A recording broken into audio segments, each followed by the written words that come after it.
नमस्कार, मी Renuka. Mummies food and किचनमध्ये मी तुमचे मनापासून खूप खूप स्वागत करते. तर सकाळी मुलांना टिफिनला काय द्यायचे याची खूपच टेन्शन असते किंवा बऱ्याच भाज्या मुलांना आवडत नाही, म्हणूनही बरेच टिफिनला प्रॉब्लेम येतात. म्हणून मस्त असे चटपटीत आणि झटपट होणारा मुलांसाठी आपण टिफिनचा पदार्थ तयार करूया. तर एका ताटामध्ये मी गव्हाचे पीठ घेतलेले आहे आणि पिठामध्ये आपल्याला भरपूर अशा ओवा मस्त अशा हातावर क्रश करून घालून घ्यायचे आहेत आणि 2 चमचे तेलही घालायचे आहे. तेल घातले की मस्त असा पिठाचा डो व्यवस्थित असा स्मूथ तयार होतो आणि चवीनुसार मीठ. आता हे तीनही जिन्नस पिठामध्ये आधी पाणी न घालता व्यवस्थित असे हाताने मिक्स करून घ्यायचे आहेत, म्हणजे सर्व पिठामध्ये सर्व जिन्नस व्यवस्थित असे मिक्स होतात. तर आधी व्यवस्थित असे सर्व जिन्नस हाताने मिक्स करून मग थोडे थोडे पाणी घालून आपल्याला याचा मस्त असा डो तयार करून घ्यायचा आहे. तर गव्हाच्या पिठाचा डो तयार करत असताना जास्तीचा सॉफ्टही नसावा किंवा कडकही नसावा, मस्त असा मध्यम छान असा व्यवस्थित थोडे थोडे पाणी घालून आपल्याला हे पीठ व्यवस्थित असे भिजवून घ्यायचे आहे.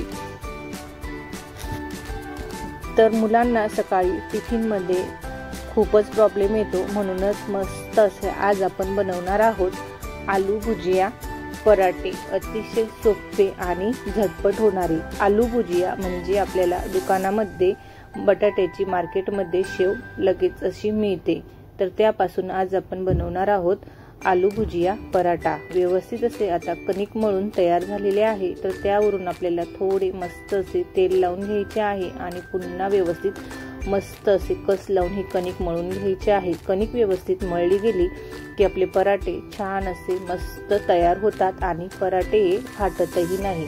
तर आता 10 मिनिटभर मस्त असे झाकून हे पीठ मुरून घेऊया. तोपर्यंत आपण आता पराठ्याला लागणारे सारण तयार करून घेऊया. तर मी 3 मोठे कांदे घेतलेले आहेत. तर कांदे आपल्याला वरचे साल काढून कट करून घ्यायचे आहे आणि होतील तेवढे बारीक चाकूने कट करायचे आहेत.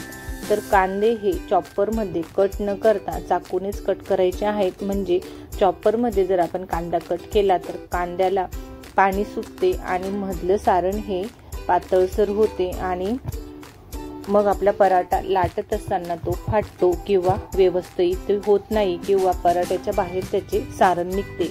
म्हणून थोडा कंटाळा न करता व्यवस्थित असे मस्त बारीक होतील तेवढे आपल्याला हे कांदे चाकूने कट करून घ्यायचे आहेत.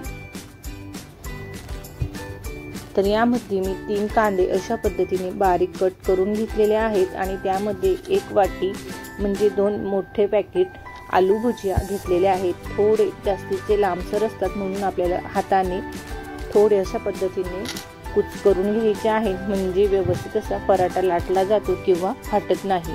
त्यावरून आपल्याला भरपूर अशी कोथिंबीरही घालायची आहे आणि चवीनुसार मीठ हे आपल्याला थोडे कमीच घालायचे आहे, कारण भुजियांमध्येही मीठ असते आणि आपण पीठ भिजवत असतानाही त्यामध्ये मीठ घातलेले आहे. तर यामध्ये मी 1 चमचा लाल मिरची पावडर, 1 चमचा धनेपूड, 1 चमचा ऑरिगॅनो, 1 चमचा चिली फ्लेक्स आणि भरपूर अशी कस्तुरी मेथी ही मस्त अशी हातावर क्रश करून घालून घेतलेली आहे. तर आता आपण हे सर्व जिन्नस हाताने अलगद अशा पद्धतीने मिक्स करून घ्यायचे आहे. तर जास्तीचेही असे जोर न लावता अलगद हाताने कुच करायचे आहे, म्हणजे कांद्याला पाणी सुटत नाही आणि सारण छान असे व्यवस्थित आपले तयार होते. तर आपले पराठ्यांसाठी सारण मस्त असे तयार झालेले आहे. तर आपण आता कणकेचे पेढ्याच्या आकाराचे 2 छोटे छोटे गोळे तयार करून घ्यायचे आहे. तर तुम्हाला एका पारीचा जर पराठा बनवायला आवडत असेल तर तुम्ही तशा पद्धतीनेही पराठा बनवू शकतात, पण मी बनवते अशा पद्धतीने. जर पराठा बनवला तर पराठा हा फाटतही नाही आणि मस्त असा गोल गरगरीत पराठा छान असा तयार होतो आणि यामध्ये भरपूर असे सारणही मावते.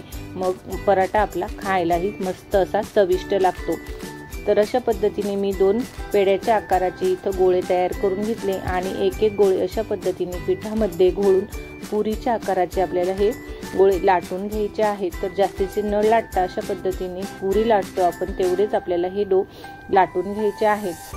तर दोन्हीही मस्त अशा आपल्या पाऱ्या लाटून तयार झालेल्या आहेत. तर त्यामध्ये आपल्याला मावेल तेवढे हे मधले सारण घालून घ्यायचे आहे। सारण थोडे जास्तीचे घालायचे आहे म्हणजे मस्त असा आपला खमंग चविष्ट पराठा तयार होतो।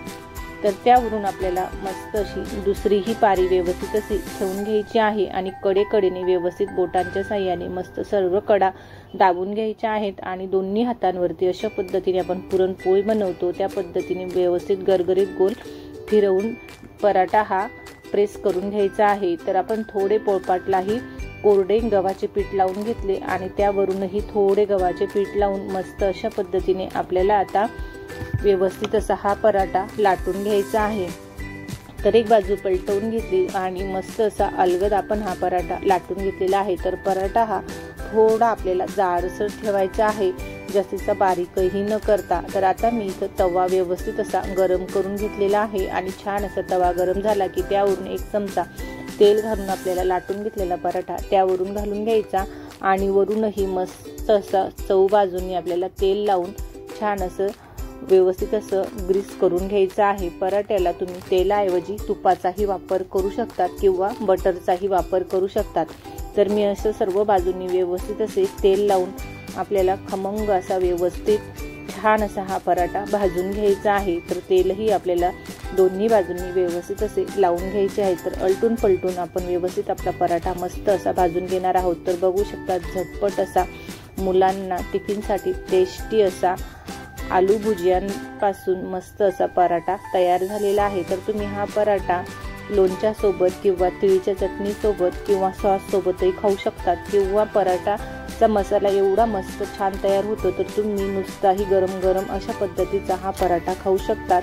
तर अशा पद्धतीचा पराठा तुम्ही एक वेळा नक्की बनवून बघा। मम्मीज फूड अँड किचनला लाईक शेअर सबस्क्राईब करायला विसरू नका। धन्यवाद।